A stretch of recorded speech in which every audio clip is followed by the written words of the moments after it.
ದೇವರ ನಾಮಕ್ಕೆ ಸ್ತೋತ್ರವಾಗಲಿ. ರಕ್ಷಣೆಯ ವಾಕ್ಯ ಈ ಕಾರ್ಯಕ್ರಮಕ್ಕೆ ಕರ್ತನಾದ ಯೇಸು ಕ್ರಿಸ್ತನ ಹೆಸರಿನಲ್ಲಿ ನಿಮ್ಮನ್ನು ನಾನು ಸ್ವಾಗತಿಸ್ತೇನೆ. ದೇವರು ಒಳ್ಳೆಯವನು, ಆತನ ಕೃಪೆಯು ನಮ್ಮ ಮೇಲೆ ಶಾಶ್ವತವಾದುದು. ಅದಕ್ಕಾಗಿ ಈ ಸಮಯದಲ್ಲಿ ದೇವರ ವಾಕ್ಯವನ್ನು ನಾವು ಕೇಳುವ ಪ್ರಿಯ ವೀಕ್ಷಕರೇ, ನೀವು ಮೊದಲ ಬಾರಿಗೆ ಈ ಒಂದು ಮಾಧ್ಯಮವನ್ನು ಸಂಧಿಸುವುದಾದರೆ ದೇವರು ನಿಮಗೆ ಶುಭ ಸಂದೇಶವನ್ನು ಕೊಡಲು ಬಯಸ್ತಾನೆ. ದೇವರ ವಾಕ್ಯ ಹೇಳ್ತದೆ, ಆತನ ಗುಣಾತಿಶಯಗಳನ್ನು ಸಾರಲಿಕ್ಕೆ ದೇವರು ನಮ್ಮನ್ನು ಕರೆದಿದ್ದಾನೆ. ಅದಕ್ಕಾಗಿ ಈ ಸಮಯದಲ್ಲಿ ನಾನು ಈ ಸ್ಥಳದಲ್ಲಿ ಸಾರುವವನಾಗಿದ್ದೇನೆ. ಆತನ ಗುಣ ಅತಿಶಯಗಳು, ಆ ಗುಣಾತಿಶಯಗಳಲ್ಲಿ ಒಂದು ಗುಣಾತಿಶಯ ಏನೆಂದರೆ, ಕರ್ತನಾದ ಯೇಸು ನಮ್ಮ ರಕ್ಷಕನಾಗಿದ್ದಾನೆ. ಆತನು ಪಾಪಿಗಳನ್ನು ರಕ್ಷಿಸಲು ಬಂದವನು. ನಾನು ಕೂಡ ಒಂದು ಸಮಯದಲ್ಲಿ ಪಾಪಿಯಾಗಿದ್ದೆ. ಆತನನ್ನು ರಕ್ಷಿಸಿದ್ದರಿಂದ ನಾನು ಇವತ್ತು ಉಳಿದಿದ್ದೇನೆ. ಅದಕ್ಕಾಗಿ ಈ ಸಮಯದಲ್ಲಿ ನೀವು ಯಾರೇ ನಿಮ್ಮ ಜೀವಿತವು ಸರಿ ಇಲ್ಲದಿರುವುದಾದರೆ, ಪಾಪಗಳಿಂದ ತುಂಬಿರುವುದಾದರೆ, ಕೆಟ್ಟತನಗಳಿಂದ ತುಂಬಿರುವುದಾದರೆ, ನಿಮ್ಮ ಸ್ವಭಾವಗಳು ಸರಿ ಇಲ್ಲದಿರುವುದಾದರೆ, ಆತನ ಪ್ರೀತಿ, ಆತನ ಕರುಣೆ, ಆತನ ಒಳ್ಳೆತನ, ಆತನ ದಯೆ ನಿನ್ನ ಜೀವಿತವನ್ನು ಮಾರ್ಪಡಿಸ್ತದೆ. ಹಲ್ಲೆಲೂಯಾ. ಆತನ ಒಂದು ಕರುಣೆ, ಆತನ ಒಂದು ಕನಿಕರ ನಮ್ಮನ್ನು ಕೆಟ್ಟತನ ಬಿಡುವಂತೆ ಮಾಡ್ತದೆ ಮತ್ತು ಆತನನ್ನು ಹಿಂಬಾಲಿಸುವಂತೆ ಮಾಡ್ತದೆ. ಅದಕ್ಕಾಗಿ ಈ ಸಮಯದಲ್ಲಿ, ಅದಕ್ಕಾಗಿ ದಾವೀದನು ಕೂಡ ಕೀರ್ತನೆಯಲ್ಲಿ ಹೇಳುತ್ತಾನೆ, ನಿನ್ನ ನುಡಿಯು ನನ್ನನ್ನು ಚೈತನ್ಯಗೊಳಿಸ್ತದೆ. ಆಪತ್ತಿನ ಕಾಲದಲ್ಲಿ ಅದುವೇ ನನಗೆ ಆಧಾರ. ಒಬ್ಬ ಪಾಪಿಗೆ ಹೇಗೆ ನಾವು ಆಸ್ಪತ್ರೆಯಲ್ಲಿ ನಾವು ನೋಡುತ್ತೇವೆ, ಒಂದು ರೋಗಿಗೆ ಡಾಕ್ಟರ್ ಬಂದ ಕೂಡಲೇ ಆತನಲ್ಲಿ ಒಂದು ಚೈತನ್ಯ ಉಂಟಾಗ್ತದೆ. ಯಾಕೆಂದರೆ ಆತನಲ್ಲಿ ಇಲ್ಲದ ನಿರೀಕ್ಷೆ ಉಂಟಾಗ್ತದೆ. ಹಾಗೆ ಮನುಷ್ಯನಿಗೆ ದೇವರ ವಾಕ್ಯವು ಆತನ ಬಳಿಗೆ ಬಂದಾಗ, ಅವನು ಯಾವುದೇ ಪರಿಸ್ಥಿತಿಯಲ್ಲಿ ಇರಲಿ, ಅವನು ಎಷ್ಟೇ ಪಾಪಿಯಾಗಿರಲಿ, ಅವನು ಎಷ್ಟೇ ಕೆಟ್ಟೋದವನಾಗಲಿ, ಆತನಲ್ಲಿ ದೇವರು ತನ್ನ ವಾಕ್ಯದ ಮೂಲಕ, ಕೃಪೆಯ ವಾಕ್ಯದ ಮೂಲಕ ಚೈತನ್ಯವನ್ನು ಉಂಟು ಮಾಡುತ್ತಾನೆ. ಪುನಃ ಜೀವಿಸಲಿಕ್ಕೆ, ಪುನಃ ಬದುಕಲಿಕ್ಕೆ, ಪುನಃ ಆತನು ಒಳ್ಳೆಯವನಾಗಿ ಜೀವಿಸಲಿಕ್ಕೆ ದೇವರ ವಾಕ್ಯ ಅವನಲ್ಲಿ ಹೊಸ ನಿರೀಕ್ಷೆಯನ್ನು ಉಂಟು ಮಾಡ್ತದೆ. ಬನ್ನಿರಿ, ಈ ಸಮಯದಲ್ಲಿ ಯೇಸು ಮನುಷ್ಯನಾಗಿ ಈ ಲೋಕದಲ್ಲಿ ಜೀವಿಸ್ತಾ ಇರುವಾಗ ಆತನು ತಾನು ರಕ್ಷಕನೆಂದು ತೋರ್ಪಡಿಸಿದ ಒಂದು ಸಾಮ್ಯವನ್ನು ನಾವು ನೋಡುವ. ಯೋಹನನು ಬರೆದ ಸುವಾರ್ತೆ 8ನೇ ಅಧ್ಯಾಯ. ಈ ಒಂದು ಅಧ್ಯಾಯದಲ್ಲಿ ವ್ಯಭಿಚಾರದಲ್ಲಿ ಅಥವಾ ಕೆಟ್ಟತನದಲ್ಲಿ ಅಥವಾ ಸುಳ್ಳೆತನದಲ್ಲಿ ಸಿಕ್ಕಿಬಿದ್ದ ಒಂದು ಹೆಂಗಸನ್ನು ಸಂಪ್ರದಾಯಗಳಲ್ಲಿ ಜೀವಿಸುವ, ತಾವು ದೇವರನ್ನು ಮೆಚ್ಚಿಸಿದ್ದೇವೆ ಎಂದು ನಂಬಿರುವ ಫರಿಸಾಯರು ತಾವೇ ನೀತಿವಂತರೆಂದು ತಮ್ಮಲ್ಲಿಯೇ ತೀರ್ಪನ್ನು ಮಾಡಿ, ತಮ್ಮ ದೃಷ್ಟಿಯಲ್ಲಿ ನಾವು ನೀತಿವಂತರು, ಲೋಕದ ದೃಷ್ಟಿಯಲ್ಲಿ ನಾವು ನೀತಿವಂತರು ಮತ್ತು ತಮ್ಮಷ್ಟಕ್ಕೆ ತಾವು ದೇವರ ದೃಷ್ಟಿಯಲ್ಲೂ ಕೂಡ ನಾವು ನೀತಿವಂತರೆಂದು ಅಹಂಕಾರದಲ್ಲಿ ಮೆರೆತು, ಆ ಅಹಂಕಾರದಲ್ಲಿ ತಪ್ಪಾದ ತೀರ್ಪುಗಳನ್ನು ಕೊಡುತ್ತಾ ಜೀವಿಸುವ ಆ ಒಂದು ಸಂದರ್ಭದಲ್ಲಿ ಯೇಸುವು ಕೂಡ ನಮ್ಮಂಥವನೆಂದು ಅವರು ಭಾವಿಸಿ ಈ ಹೆಂಗಸನ್ನು ಅವನ ಬಳಿಯಲ್ಲಿ ತಂದು, ನಮ್ಮ ಧರ್ಮಶಾಸ್ತ್ರದಲ್ಲಿ ಹೀಗೆ ಹೇಳುತ್ತದೆ, ಒಂದು ವ್ಯಕ್ತಿ ವ್ಯಭಿಚಾರ ಮಾಡಿದರೆ ಕಲ್ಲೆಸೆದು ಕೊಲ್ಲಬೇಕೆಂದು ನಮ್ಮಲ್ಲಿ ಆ ವಿಧಿ ಇದೆ, ನೀನೇನು ಹೇಳುತ್ತಿ? ಪ್ರಿಯರೇ, ಯೇಸು ಆತನು ಎಲ್ಲವನ್ನು ಬಲ್ಲ. ಆತನು ಆದಿ ಸಂಭೂತನು, ಎಲ್ಲರ ಮೊದಲು ಆತನಿದ್ದವನು, ಈಗಲೂ ಇರುವವನು, ಸದಾಕಾಲ ಇರುವ ದೇವರಾತನಾಗಿದ್ದ. ನಾವು ಆತನಲ್ಲಿ ಒಬ್ಬ ವ್ಯಕ್ತಿಯ ವಿಷಯದಲ್ಲಿ ಏನು ಹೇಳಲು ನಮ್ಮಿಂದ ಸಾಧ್ಯವೇ ಇಲ್ಲ. ಆದರೂ ಈ ಫರಿಸಾಯರು ತಾವೇ ನೀತಿವಂತರೆಂದು ಭಾವಿಸಿ ತಮ್ಮ ಕರ್ಮಗಳಲ್ಲಿ ನಂಬಿಕೆ ಇಟ್ಟು ಯೇಸುವಿನ ಬಳಿಗೆ ತಮ್ಮ ಧರ್ಮಶಾಸ್ತ್ರವನ್ನು ಆಧಾರ ಮಾಡಿಕೊಂಡು ಈ ಒಂದು ಹೆಂಗಸನ್ನು, ಪಾಪಿಯಾದ ಒಂದು ಹೆಂಗಸನ್ನು ಮರಣದಂಡನೆಗೆ ಒಳಪಡಿಸುವಂತೆ ಯೇಸುವಿನ ಮುಂದೆ ತರುತ್ತಾರೆ. ಆ ಸಂದರ್ಭದಲ್ಲಿ ಯೇಸು ತಾನು ಈ ಲೋಕಕ್ಕೆ ರಕ್ಷಕನಾಗಿದ್ದೇನೆಂಬುದನ್ನು ಸ್ಥಾಪಿಸ್ತಾನೆ. ಹಾಲೆಲೂಯ. ಆತನು ಸ್ಥಾಪಿಸ್ತಾನೆ. ತಾನು ಇನ್ನೂ ಕಲ್ವಾರಿ ಕ್ರೂಜಿಗೆ ಶಿಲುಬೆಯ ಮರಣವನ್ನು ಹೊಂದಲಿಕ್ಕೆ ಹೋಗದಿದ್ದರೂ ಕೂಡ ಆತನು ಮೊದಲೇ ತಾನೇ ರಕ್ಷಕನು, ನಾನೇ ರಕ್ಷಕನು, ನಾನು ಎಂಥ ಪಾಪಿಯನ್ನು ಕೂಡ ನಾನು ರಕ್ಷಿಸಲು ಬಂದಿದ್ದೇನೆ. ಆತನನ್ನು ಕೊಲ್ಲಲು ಬಂದ ದೇವರಲ್ಲ, ನಾನು ರಕ್ಷಿಸಲು ಬಂದವನು.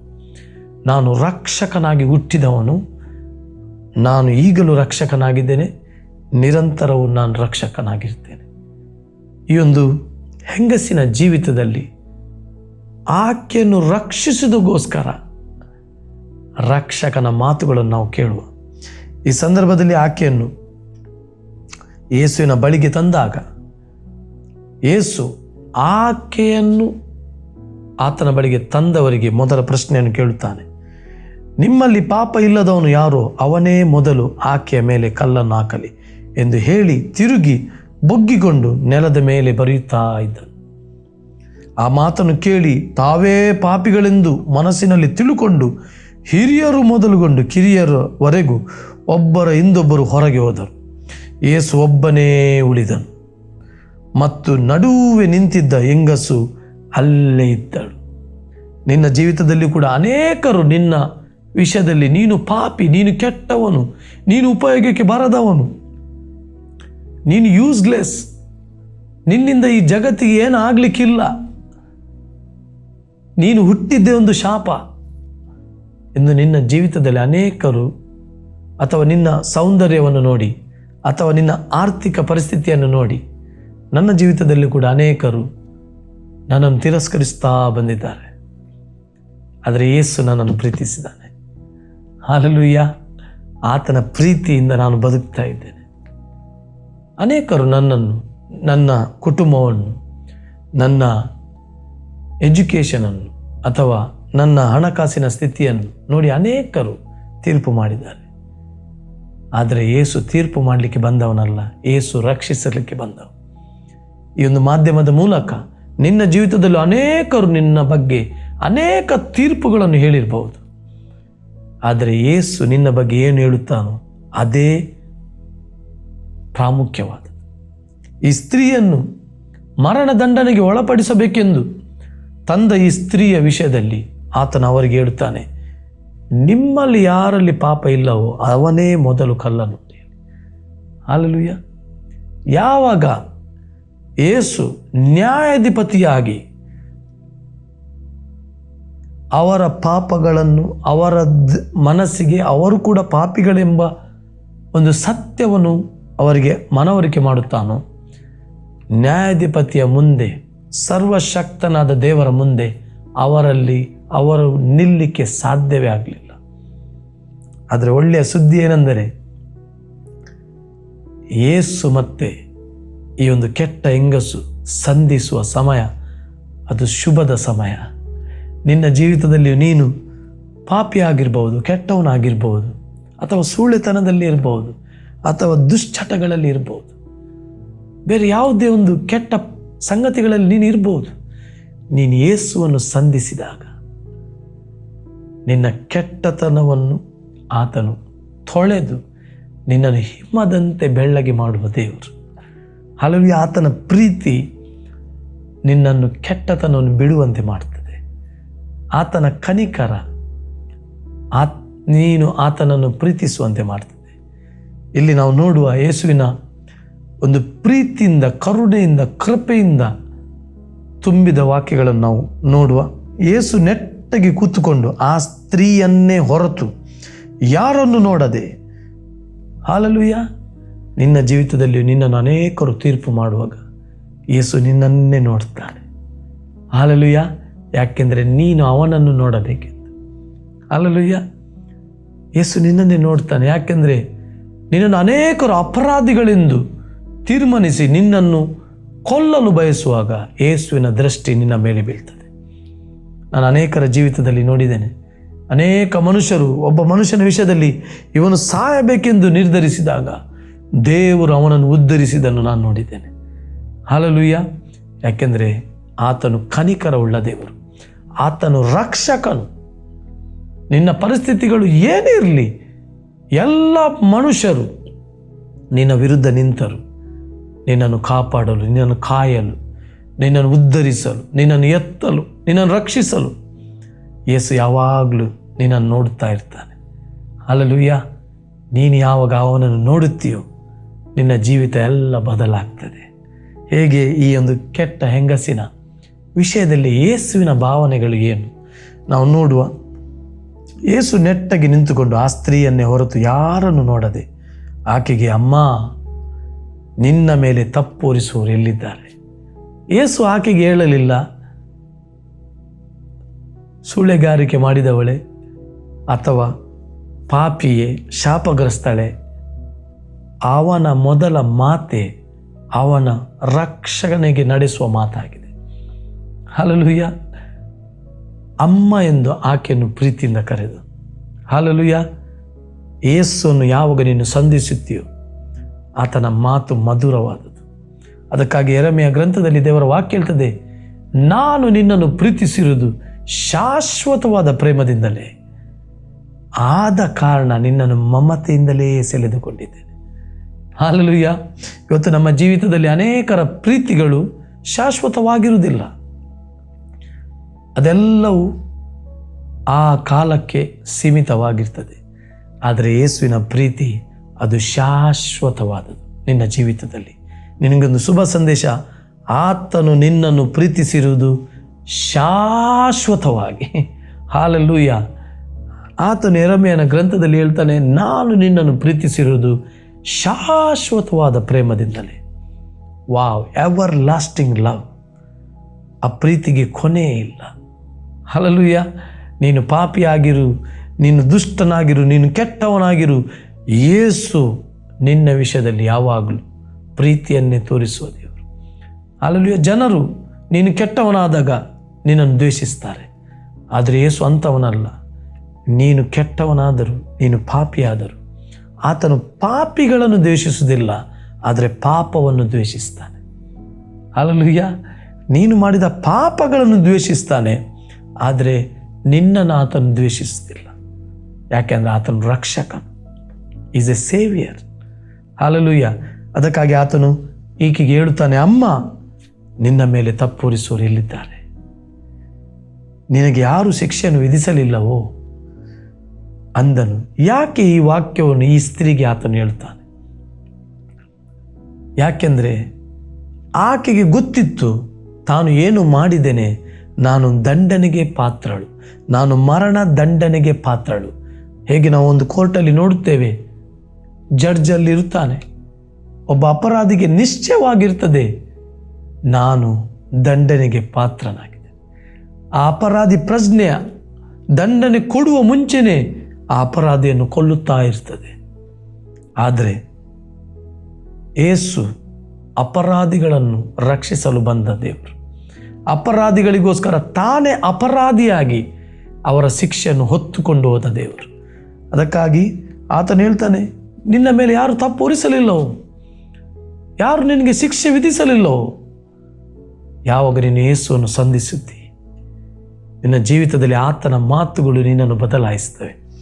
ಈ ಸಮಯದಲ್ಲಿ ಆಕೆ ಯೇಸುವಿಗೆ ಉತ್ತರಿಸ್ತಾಳೆ, ಯಾರು ವಿಧಿಸಲಿಲ್ಲ ಸ್ವಾಮಿ ಎಂದಳು. ಹಲ್ಲೆಲೂಯಾ. ಯಾವಾಗ ನೀನು ನಿನ್ನ ಇದ್ದ ಪರಿಸ್ಥಿತಿಯಲ್ಲೇ ಯೇಸುವನ್ನು ಸ್ವಾಮಿ ಎಂದು ಹೇಳುತ್ತೀಯೋ, ನಿನ್ನ ಪಾಪಗಳು ಕ್ಷಮಿಸಲ್ಪಡ್ತವೆ. ಹಲ್ಲೆಲೂಯಾ. ನಿನ್ನ ಜೀವಿತದ ಯಾವ ಕ್ಷಣದಲ್ಲಿ ಆತ ನಿನಗೆ ಸ್ವಾಮಿ ಆಗುತ್ತಾನೋ, ನಿನ್ನನ್ನು ಯಾರು ಕೂಡ ತೀರ್ಪು ಮಾಡಲಿಕ್ಕೆ ಸಾಧ್ಯವಿಲ್ಲ. ನಿನ್ನ ಮೇಲೆ ಯಾರು ಕೂಡ ತಪ್ಪುರಿಸಲಿಕ್ಕೆ ಸಾಧ್ಯ ಇಲ್ಲ. ಯಾಕೆಂದರೆ ನೀನು ನಿನ್ನ ಬಾಯಿಂದ ಯಾವಾಗ ಆತನನ್ನು ಸಂಧಿಸಿ ಆತನನ್ನು ಸ್ವಾಮಿ ಎಂದು ಕರೀತೀಯೋ, ಅದೇ ನಿನ್ನ ರಕ್ಷಣೆಗೆ ಒಂದು ದಾರಿ. ಅಲ್ಲಿಯ ನಿನ್ನ ಯಾವುದೇ ಪರಿಸ್ಥಿತಿಗಳಲ್ಲಿರಲಿ, ಜನರು ನಿನ್ನ ಬಗ್ಗೆ ಏನೇ ತಿಳಿದುಕೊಳ್ಳಲಿ, ನೀನು ಯೇಸುವನ್ನು ಸ್ವಾಮಿ ಎಂದು ಕರೆ. ಅಲ್ಲೂ ಆತನೇ ನಿನ್ನ ಸ್ವಾಮಿ. ಅಲ್ಲೂ ದೇವರ ವಾಕ್ಯ ಯಾಕೋಬದಲ್ಲಿ ಹೇಳ್ತದೆ, ನಾವು ನೋಡುವ ಬೇಕಾದರೆ ಯಾಕೋಬನು ಬರೆದ ಪತ್ರಿಕೆ, ಅದರಲ್ಲಿ ದೇವರ ವಾಕ್ಯ ಹೇಳ್ತದೆ, ನ್ಯಾಯಾಧಿಪತಿ ಒಬ್ಬನೇ, ಆತನು ಉಳಿಸುವುದಕ್ಕೂ ಮತ್ತು ನಾಶ ಮಾಡುವುದಕ್ಕೂ ಆತನು ಶಕ್ತನಾಗಿದ್ದಾನೆ. ನ್ಯಾಯವನ್ನು ವಿಧಿಸಿದ ನ್ಯಾಯಾಧಿಪತಿ ಒಬ್ಬನೇ, ಆತನು ಉಳಿಸುವುದಕ್ಕೂ ನಾಶ ಮಾಡುವುದಕ್ಕೂ ಶಕ್ತನು. ಯಾಕೋಬ ಬರೆದ ಪತ್ರಿಕೆ 4ನೇ ಅಧ್ಯಾಯ 12ನೇ ವಾಕ್ಯದಲ್ಲಿ, ಹೀಗಿರುವಾಗ ನಿನ್ನ ನೆರವಿನ ವಿಷಯದಲ್ಲಿ ತೀರ್ಪು ಮಾಡುವುದಕ್ಕೆ ನೀನು ಯಾರು? ಹಲ್ಲೆಲೂಯಾ. ಪ್ರತಿಯೊಬ್ಬ ಮನುಷ್ಯನ ಜೀವಿತದಲ್ಲಿ ನ್ಯಾಯಾಧಿಪತಿ ಒಬ್ಬನೇ, ಆತನು ಯೇಸು ಆಗಿದ್ದಾನೆ. ನಿನ್ನ ಜೀವಿತದ ಎಲ್ಲ ವಿಷಯಗಳಿಗೆ ನಿನ್ನ ವಿಷಯದಲ್ಲಿ ನ್ಯಾಯ ಮಾಡುವನು ಒಬ್ಬನೇ, ಆತನು ಯೇಸು ಕ್ರಿಸ್ತನಾಗಿದೆ. ಅದಕ್ಕಾಗಿ ನೀನು ಆತನನ್ನು ಸಂಧಿಸಿದಾಗ ನಿನ್ನ ಜೀವಿತದಲ್ಲಿ ಆತನು ಬದಲಾವಣೆ ತರ್ತಾನೆ. ಆತನಲ್ಲಿ ನಿನ್ನನ್ನು ಉಳಿಸಲಿಕ್ಕೂ ನಿನ್ನನ್ನು ನಾಶ ಮಾಡಲಿಕ್ಕೂ ಆತನಲ್ಲಿ ಸಾಮರ್ಥ್ಯ ಇದೆ. ಆದರೂ ಯೇಸು ತಾನು ರಕ್ಷಕನಾಗಿ ಹುಟ್ಟಿದ್ದರಿಂದ, ಎಲ್ಲ ಮನುಷ್ಯರನ್ನು ರಕ್ಷಿಸುವುದಕ್ಕೋಸ್ಕರ ಬಂದದರಿಂದ ತನ್ನ ಹೃದಯದಲ್ಲಿದ್ದದನ್ನು ಆತನು ಆಕೆಗೆ ಮಾತಾಡ್ತಾನೆ. ಯೇಸು ಆಕೆಗೆ, ನಾನು ನಿನಗೆ ಶಿಕ್ಷೆ ವಿಧಿಸುವುದಿಲ್ಲ, ಹೋಗು, ಇನ್ನು ಮೇಲೆ ಪಾಪ ಮಾಡಬೇಡ ಅಂದನು. ಹಲ್ಲೆಲೂಯಾ. ದೇವರ ವಾಕ್ಯ ಹೇಳ್ತದೆ, ಕೃಪೆಯು ಮತ್ತು ಸತ್ಯವು ಯೇಸು ಕ್ರಿಸ್ತನ ಮುಖಾಂತರ ಬಂದವು. ಹಲ್ಲೆಲೂಯಾ. ಅದಕ್ಕಾಗಿ ಕಳೆದ ದಿನಗಳಲ್ಲಿ ನಾವು ಯೇಸು ಕ್ರಿಸ್ತನ ಜನನ ಹಬ್ಬವನ್ನು ನಾವು ಆಚರಿಸಿದೆವು. ಒಬ್ಬ ರಕ್ಷಕನು ನಮಗೆ ಹುಟ್ಟಿದ್ದಾನೆ. Hallelujah, hallelujah. ಒಬ್ಬ ರಕ್ಷಕನು ನಮಗೆ ಹುಟ್ಟಿದ್ದಾನೆ. ಅದಕ್ಕಾಗಿ ನಿನ್ನ ಜೀವಿತದಲ್ಲಿ ಒಬ್ಬನೇ ಒಬ್ಬ ರಕ್ಷಕ, ಆತನು ಯೇಸು ಕ್ರಿಸ್ತನಾಗಿದ್ದಾನೆ. ಈ ಒಂದು ಮಾಧ್ಯಮದ ಮೂಲಕ ನೀನು ಯಾರೇ ಆಗಿರ್ಬೋದು, ನೀನು ಯಾವುದೇ ಪರಿಸ್ಥಿತಿಗಳಲ್ಲಿ ಹಾದು ಹೋಗ್ತಿರ್ಬೋದು, ಆದರೆ ನಿನ್ನನ್ನು ರಕ್ಷಿಸಲು ಯಾರೇ ಇಲ್ಲದಿರ್ಬೋದು. ನೀನು ಯಾವುದಕ್ಕೋಸ್ಕರ ಪಾಪ ಮಾಡಿದೆಂದು ಕೇಳುವವರು, ಅದನ್ನು ಅರ್ಥ ಮಾಡಿಕೊಳ್ಳುವವರು ಯಾರೇ ಇಲ್ಲದಿರ್ಬೋದು. ನೀನು ಭಯಪಡಬೇಕಾಗಿಲ್ಲ. ನಿನ್ನನ್ನು ಒಬ್ಬನು ರಕ್ಷಿಸುವನಿದ್ದಾನೆ, ಆತನು ಯೇಸು ಕ್ರಿಸ್ತನು. ಆತ ನಿನಗೆ ಹೇಳಿದ್ದಾನೆ, ನೀನು ಪಾಪ ಮಾಡಿದ್ಯೋ ನಾನು ನಿನಗೆ ಶಿಕ್ಷೆ ವಿಧಿಸುವುದಿಲ್ಲ. ಯಾಕೆಂದರೆ ನಿನ್ನ ಶಿಕ್ಷೆಯನ್ನು ನಾನು ಹೊತ್ತುಕೊಳ್ಳಲು ಬಂದವನು. ನಾನು ನಿನಗೆ ಶಿಕ್ಷೆ ವಿಧಿಸಲು ಬಂದವನಲ್ಲ, ನಾನು ನಿನ್ನನ್ನು ಕಾಪಾಡಲು ಬಂದವನು, ನಾನು ನಿನ್ನನ್ನು ರಕ್ಷಿಸಲು ಬಂದವನು. ಹಲ್ಲೆಲೂಯಾ. ಅದಕ್ಕಾಗಿ ನಾನು ನಿನಗೆ ಶಿಕ್ಷೆ ವಿಧಿಸುವುದಿಲ್ಲ, ನಿನ್ನ ಶಿಕ್ಷೆಯನ್ನು ನಾನೇ ಹೊತ್ತುಕೊಂಡಿದ್ದೇನೆ. ಹಲ್ಲೆಲೂಯಾ. ಕಲ್ವಾರಿ ಕುರುಜಿಯಲ್ಲಿ ದೇವರ ವಾಕ್ಯ ಹೇಳ್ತದೆ, ನಮ್ಮ ಅಪರಾಧಗಳ ನಿಮಿತ್ತ ಆತನು ಜಜ್ಜಲ್ಪಟ್ಟನು. ಹಲ್ಲೆಲೂಯಾ. ನಿನ್ನ ಪಾಪದ ದೆಸೆಯಿಂದ ಆತನು ಜಜ್ಜಲ್ಪಟ್ಟನು. ನಮ್ಮ ದ್ರೋಹಗಳ ದೆಸೆಯಿಂದ ಆತನಿಗೆ ಗಾಯವಾಯಿತು. ನಮಗೆ ಸುಕ್ಷೇಮವನ್ನು ಉಂಟು ಮಾಡುವ ದಂಡನೆಯನ್ನು ಆತನು ವಹಿಸಿದನು. ಅದಕ್ಕಾಗಿ ನಮ್ಮ ಜೀವಿತದಲ್ಲಿ ಎಲ್ಲ ಮಹಿಮೆ, ಎಲ್ಲ ಗೌರವ, ಎಲ್ಲ ಘನತೆ ನಮ್ಮನ್ನು ದಂಡನೆಯಿಂದ, ಶಿಕ್ಷೆಯಿಂದ ತಪ್ಪಿಸಿ ನಮ್ಮ ದಂಡನೆಯನ್ನು ತಾನು ಹೊತ್ತುಕೊಂಡು ನಮ್ಮನ್ನು ಪ್ರೀತಿಸಿದ ಯೇಸು ಕ್ರಿಸ್ತನಿಗೆ ಸಲ್ಲಬೇಕು ಪ್ರಿಯರೇ. ಹಲ್ಲೆಲೂಯಾ. ಅದಕ್ಕಾಗಿ ಈ ಒಂದು ಯೇಸುವಿನ ಒಳ್ಳೆತನವು ಆಕೆಯ ಜೀವಿತವನ್ನೇ ಬದಲಾಯಿಸಿತು. ಅದಕ್ಕಾಗಿ ದೇವರ ಕೃಪೆ, ದೇವರ ಕರುಣೆ, ದೇವರ ಒಳ್ಳೆತನ, ದೇವರ ಕ್ಷಮಾಪಣೆ ಮನುಷ್ಯನಿಗೆ ಯಾಕೆ ಇರುವುದಂದರೆ ಜೀವಿತವನ್ನು ಬದಲಾಯಿಸಲು. ಹಲ್ಲೆಲೂಯಾ. ಇಲ್ಲಿ ನಾವು ನಿಶ್ಚಯವಾಗಿ ನೋಡುವುದಾದರೆ ಆ ಹೆಂಗಸಿನ ವಿಷಯದಲ್ಲಿ ಮುಂದೆ ಏನು ಬರೆಯಲ್ಪಡಲಿಲ್ಲ. ಯಾಕೆಂದರೆ ನಾನು ನಂಬುತ್ತೇನೆ, ನಿಶ್ಚಯವಾಗಿ ಆ ದಿನವೇ ಅವಳು ರಕ್ಷಿಸಲ್ಪಟ್ಟಳು, ಅವಳ ಜೀವಿತವೆಲ್ಲವೂ ಬದಲಾಯಿತು. ಹಲ್ಲೆಲೂಯಾ. ಯಾಕೆಂದರೆ ಯೇಸು ಕ್ರಿಸ್ತನ ಪ್ರೀತಿಯ ಮಾತುಗಳು. ಹಲ್ಲೆಲೂಯಾ. ದಂಡನೆ ಅಲ್ಲ ಪ್ರಿಯರೇ, ಪ್ರೀತಿ ಒಬ್ಬ ಮನುಷ್ಯನನ್ನು ಬದಲಾಯಿಸ್ತದೆ. ನಾನು ಫೇಸ್ಬುಕ್ಕಲ್ಲಿ ಅನೇಕ ಆ್ಯಡ್ಗಳನ್ನು ನೋಡ್ತೇನೆ. ಆತ್ಮ ಇಲ್ಲದ ಪ್ರಾಣಿಗಳೇ ಪ್ರೀತಿಯನ್ನು ತೋರಿಸಿದಾಗ ಮನುಷ್ಯರಿಗೆ ಅವು ಅಧೀನವಾಗುತ್ತವೆ. ಹಲ್ಲೆಲೂಯಾ. ತಾವು ಪ್ರಾಣಿಗಳೆಂಬುದನ್ನೇ ಮರೆತು ಬಿಟ್ಟು ಮನುಷ್ಯನ ಸ್ವಭಾವಕ್ಕೆ ಹೊಂದಿ ಜೀವಿಸ್ತವೆ. ಒಂದು ಪ್ರಾಣಿಯೇ ಈ ರೀತಿಯಾಗಿ ಬದಲಾಗುವುದಾದರೆ ಮನುಷ್ಯನು ಎಷ್ಟು ಸರಾಗವಾಗಿ ಬದಲಾಗಬಹುದು. ಹಲ್ಲೆಲೂಯಾ. ಮನುಷ್ಯನ ಪ್ರೀತಿಯಿಂದ ಒಂದು ಪ್ರಾಣಿ ಬದಲಾಗುವುದಾದರೆ ಕ್ರಿಸ್ತನ ಪ್ರೀತಿಯಿಂದ ಕೆಟ್ಟು ಹೋದ ಮನುಷ್ಯರು ಬದಲಾಗುವುದು ನಿಶ್ಚಯ. ಹಲ್ಲೆಲೂಯಾ. ಅದಕ್ಕಾಗಿ ನೀನು ಯಾರೇ ಆಗಿರ್ಬೋದು, ಈ ಒಂದು ಮಾಧ್ಯಮದ ಮೂಲಕ ನೀನು ದೇವರ ಈ ಶುಭ ವಾರ್ತೆಯನ್ನು ಕೇಳ್ತಿರುವಲ್ಲಿ ನೀನು ಏನೇ ಪಾಪ ಮಾಡಿರ್ಬೋದು, ಯೇಸು ಕ್ರಿಸ್ತನು ನಿನ್ನನ್ನು ಶಿಕ್ಷಿಸುವುದಿಲ್ಲ. ಅಂಥ ಮಾತುಗಳನ್ನು ನೀನು ನಂಬೇಡ. ಕೇವಲ ನಿನ್ನ ಪಾಪವನ್ನು ಒಪ್ಪಿಕೊಳ್ಳು. ಹಲ್ಲೆಲೂಯಾ. ನಾವು ದೇವರ ವಾಕ್ಯವನ್ನು ನೋಡುವ ದೇವರ ವಾಕ್ಯ ಯೋಹಾನನು ಬರೆದ ಮೊದಲನೇ ಪತ್ರಿಕೆಯಲ್ಲಿ ಹೇಳ್ತದೆ, 1ನೇ ಅಧ್ಯಾಯ 9ರಲ್ಲಿ ಹೇಳ್ತದೆ, ನಮ್ಮ ಪಾಪಗಳನ್ನು ಒಪ್ಪಿಕೊಂಡು ಅರಿಕೆ ಮಾಡಿದರೆ ಆತನು ನಂಬಿಗಸ್ತನು ನೀತಿವಂತನು ಆಗಿರುವುದರಿಂದ ನಮ್ಮ ಪಾಪಗಳನ್ನು ಕ್ಷಮಿಸಿಬಿಟ್ಟು ಸಕಲ ಅನೀತಿಯನ್ನು ಪರಿಹರಿಸಿ ನಮ್ಮನ್ನು ಶುದ್ಧಿ ಮಾಡುವನು. ಹಲ್ಲೆಲೂಯಾ. ನೀನು ಏನೇ ಪಾಪ ಮಾಡಿರುವುದಾದರೆ ಕೇವಲ ಯೇಸುವಿನ ಬಳಿಯಲ್ಲಿ ನೀನು ಹೇಳುವುದಾದರೆ ಈ ವಾಕ್ಯದ ಪ್ರಕಾರ ದೇವರು ಆತನು ನಂಬಿಗಸ್ತನು, ಆತನು ನೀತಿವಂತನು ಆಗಿರುವುದರಿಂದ ಆತ ನಿನ್ನನ್ನು ಕ್ಷಮಿಸ್ತಾನೆ. ನೀನು ಇನ್ನೂ ಆ ಪಾಪದಲ್ಲಿ ಬೀಳದಂತೆ ನಿನಗೆ ಬೋಧಿಸ್ತಾನೆ, ನಿನ್ನನ್ನು ಶುದ್ಧಿಪಡಿಸ್ತಾನೆ, ಬೇಕಾದ ಬಲ ಸಾಮರ್ಥ್ಯ ಕೊಡ್ತಾನೆ, ನಿನಗೆ ತನ್ನ ಕೃಪೆಯಿಂದ ನಡೆಯುವಂತೆ ಸಹಾಯ ಮಾಡ್ತಾನೆ ಮತ್ತು ನೀನು ಪಾಪವನ್ನೇ ಮರೆತು ಜೀವಿಸುವಂತೆ ಆತ ನಿನ್ನ ಜೀವಿತಗಳನ್ನೇ ಬದಲಾಯಿಸ್ತಾನೆ. ಅದಕ್ಕಾಗಿ ಆದರೆ ಸೈತಾನನು ಈ ಸಮಯದಲ್ಲಿ ಏನು ಮಾಡ್ತಾನೆ, ನೀನು ಮಾಡಿದ ಪಾಪಕ್ಕೆ ನಿನಗೆ ಕ್ಷಮಾಪಣೆ ಇಲ್ಲ ಎಂದು ಆತನು ಸುಳ್ಳು ಮಾತಾಡ್ತಾನೆ. ಆ ಸುಳ್ಳನ್ನು ನೀನು ನಂಬಿದರೆ ನೀನು ಯಾವಾಗಲೂ ನಿನ್ನನ್ನೇ ನೀನು ಅಪರಾಧಿ ಎಂದು ನೀನು ಭಾವಿಸಿ ದೇವರ ಒಳ್ಳೆತನವನ್ನು ನಂಬುವುದರಲ್ಲಿ ನೀನು ಹಿಂಜರೀತಿ. ಆದರೆ ಈ ಸಮಯದಲ್ಲಿ ನಾನು ನಿನಗೆ ಹೇಳ್ತೇನೆ, ಯೇಸು ನಿನ್ನೆ ಹೇಗೆ ಆತನಿದ್ದನು ಇವತ್ತು ಹಾಗೆ ಇದ್ದಾನೆ ಮತ್ತು ಚಿರಕಾಲವು ಹಾಗೆ ಆತನಿರ್ತಾನೆ. ಆತ ನಿನಗೆ ಹೇಳುತ್ತಾನೆ, ನಾನು ನಿನಗೆ ಶಿಕ್ಷೆ ವಿಧಿಸುವುದಿಲ್ಲ, ಹೋಗು, ಇನ್ನು ಮುಂದೆ ಪಾಪ ಮಾಡಬೇಡ. ಇವತ್ತು ಮಾಡಿದ್ದಿ ಆದರೆ ಇನ್ನು ಮುಂದೆ ಮಾಡಬೇಡ. ಅಲ್ಲಿ ಎಂಥ ಒಳ್ಳೆ ಯೇಸು. ಅದಕ್ಕಾಗಿ ಈ ಆತನ ಒಳ್ಳೆತನ, ನೀನು ಎಕ್ಸ್ಪೆಕ್ಟ್ ಮಾಡಿದ್ದು ದಂಡನೆ, ನೀನು ಎಕ್ಸ್ಪೆಕ್ಟ್ ಮಾಡಿದ್ದು ಶಿಕ್ಷೆ, ಆದರೆ ದೇವರು ಶಿಕ್ಷೆಯ ಬದಲು ನಿನಗೆ ತನ್ನ ಪ್ರೀತಿಯನ್ನು ಗಿಫ್ಟ್ ಆಗಿ ಕೊಡ್ತಾನೆ. ಅಲ್ಲಿ ಅದಕ್ಕಾಗಿ ಈ ಒಂದು ರಕ್ಷಣೆಯ ವಾಕ್ಯ ಎಂಬ ಒಂದು ಕಾರ್ಯಕ್ರಮದಲ್ಲಿ ನೀನು ಈ ವಾಕ್ಯವನ್ನು ಕೇಳುವುದಾದರೆ, ನೀನು ಯಾರೇ ಆಗಿರ್ಬೋದು, ನಿನ್ನಲ್ಲಿ ಮಿಸ್ಟೇಕ್ಗಳು ಆಗಿರ್ಬೋದು, ಅದು ನಿನ್ನ ಅಂತ್ಯವಲ್ಲ. ಹಲ್ಲೆಲೂಯಾ. ಯೇಸು ಕ್ರಿಸ್ತನೇ ನಿನ್ನ ಅಂತ್ಯವಾಗಿದ್ದಾನೆ. ಹಲ್ಲೆಲೂಯಾ. ಅದು ನಿನ್ನ ಅಂತ್ಯ ಅಲ್ಲ. ನಿನ್ನ ಪಾಸ್ಟ್ ಮಿಸ್ಟೇಕ್ಗಳು ನಿನ್ನ ಅಂತ್ಯ ಅಲ್ಲ. ಹಲ್ಲೆಲೂಯಾ. ಅದು ನಿನ್ನ ಅಂತ್ಯ ಅಲ್ಲ. ನೀನು ಯೌವನಸ್ಥನಾಗಿರ್ಬೋದು, ನೀನು ವಿದ್ಯಾರ್ಥಿ ಆಗಿರ್ಬೋದು, ನೀನು ವ್ಯಾಪಾರಿ ಆಗಿರ್ಬೋದು, ಯಾವುದೇ ಕ್ಷೇತ್ರಗಳಲ್ಲಿ ನೀನಿರ್ಬೋದು, ಏನೇ ಒಂದು ತಪ್ಪು ಮಾಡಿದೆ ಅಂತ ಹೇಳಿ ಜನರು ನಿನ್ನನ್ನು ಅದೇ ನಿನ್ನ ಅಂತ್ಯ ಎಂದು ಅವರು ತೀರ್ಪು ಕೊಟ್ಟಿರ್ಬೋದು, ಆದರೆ ಅದು ಸುಳ್ಳು.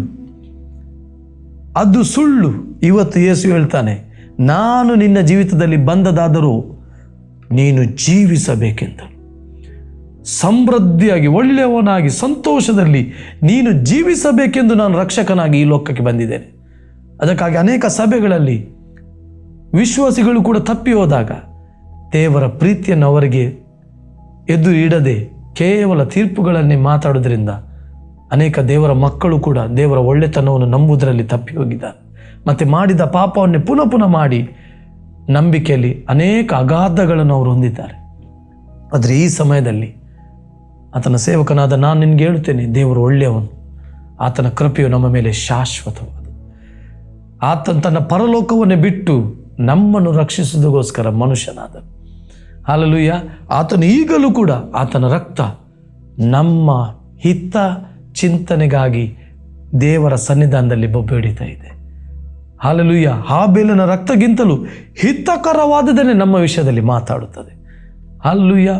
ಯೇಸು ಕ್ರಿಸ್ತನು ಈಗಲೂ ಕೂಡ ನಮಗೋಸ್ಕರ ಪರಲೋಕದ ಒಂದು ದೇವಾಲಯದಲ್ಲಿ ನಮಗೋಸ್ಕರ ವಿಜ್ಞಾಪನೆ ಮಾಡ್ತಾ ಇದ್ದಾನೆ. ಹಲ್ಲೆಲೂಯಾ. ಅದಕ್ಕಾಗಿ ಈ ಕಾರ್ಯಕ್ರಮದ ಮೂಲಕ ವಾಕ್ಯವನ್ನು ಕೇಳುವ ನೀನು ಯಾರೇ ಆಗಿರ್ಬೋದು, ನಿನ್ನಲ್ಲಿ ಅನೇಕ ಮಿಸ್ಟೇಕ್ಗಳಾಗಿರ್ಬೋದು, ಭಯಪಡಬೇಡ. ಆತನ ಒಳ್ಳೆತನವನ್ನು ನಂಬು ಮತ್ತು ನಿನ್ನ ಜೀವಿತದಲ್ಲಿ ಆತನ ಕೃಪೆಯಿಂದ ನೀನು ಜೀವಿಸು. ಆತ ನಿನ್ನನ್ನು ಎಂದಿಗೂ ಕೈ ಬಿಡುವುದಿಲ್ಲ, ಎಂದಿಗೂ ತೊರೆಯುವುದಿಲ್ಲ. ತನ್ನ ಬಲ ಸಾಮರ್ಥ್ಯಗಳನ್ನು ಕೊಟ್ಟು ನಿನ್ನನ್ನು ಮುಂದೆ ನಡೆಸುವನಾಗಿದ್ದಾನೆ. 2025 ನೀನು ಆತನ ಬಲದಿಂದ ಜೀವಿಸುವನಾಗಿದ್ದೇನೆ. ಬನ್ನಿ ನಾವು ಪ್ರಾರ್ಥಿಸುವ. ತಂದೆ, ನಿನ್ನ ವಾಕ್ಯಕ್ಕಾಗಿ ಸ್ತೋತ್ರ. ನಿನ್ನ ಒಳ್ಳೆತನವು ನಮ್ಮನ್ನು ಬದಲಾಯಿಸ್ತದೆ ಸ್ವಾಮಿ. ನಿನ್ನ ವಾಕ್ಯ ಹೇಳ್ತದೆ, ನೀನು ನಮ್ಮನ್ನು ಶಿಕ್ಷೆ ಕೊಡಲಿಕ್ಕೆ ಬಂದವನಲ್ಲ, ನೀನು ನಮಗೆ ರಕ್ಷಿಸಲು ಬಂದವನು. ಅದಕ್ಕಾಗಿ ನಿನ್ನ ರಕ್ಷಣೆಯನ್ನು ನಾವು ನಂಬುತ್ತೇವೆ, ನಿನ್ನ ಸಾಮರ್ಥ್ಯವನ್ನು ನಾವು ನಂಬುತ್ತೇವೆ. ಮತ್ತು ನಮ್ಮ ತಪ್ಪುಗಳಿಂದ ಆದ ಎಲ್ಲ ಅಪರಾಧ ಮನಸ್ಥಿತಿಯನ್ನು ನಾವು ತಿರಸ್ಕರಿಸಿ, ನೀನು ಒಳ್ಳೆಯವನು, ನಿನ್ನ ಕೃಪೆ ನಮ್ಮ ಮೇಲೆ ಶಾಶ್ವತವಾದದೆಂದು ನಾವು ನಂಬುತ್ತಾ ನಿನ್ನ ಒಳ್ಳೆತನದಲ್ಲೇ ನಾವು ಜೀವಿಸೋರಾಗಿದ್ದೇವೆ. ಯೇಸುವಿನ ನಾಮದಲ್ಲಿ ಇದನ್ನು ನಾವು ಬೇಡಿ ಹೊಂದಿದ್ದೇವೆ ತಂದೆ. ಆಮೇನ್. ದೇವರು ನಿಮ್ಮನ್ನು ಆಶೀರ್ವದಿಸಲಿ. God bless you. ಸುವಾರ್ತೆ ತಲುಪದ ಊರು ಇರಲೇಬಾರದು, ಸಭೆಯೂ ಇಲ್ಲದ ಗ್ರಾಮ ಇರಬಾರದೆಲ್ಲಿಯೂ. ಸುವಾರ್ತೆ ತಲುಪದ ಊರು ಇರಲೇಬಾರದು, ಸಭೆಯೂ ಇಲ್ಲದ ಗ್ರಾಮ ಇರಬಾರದೆಲ್ಲಿಯೂ.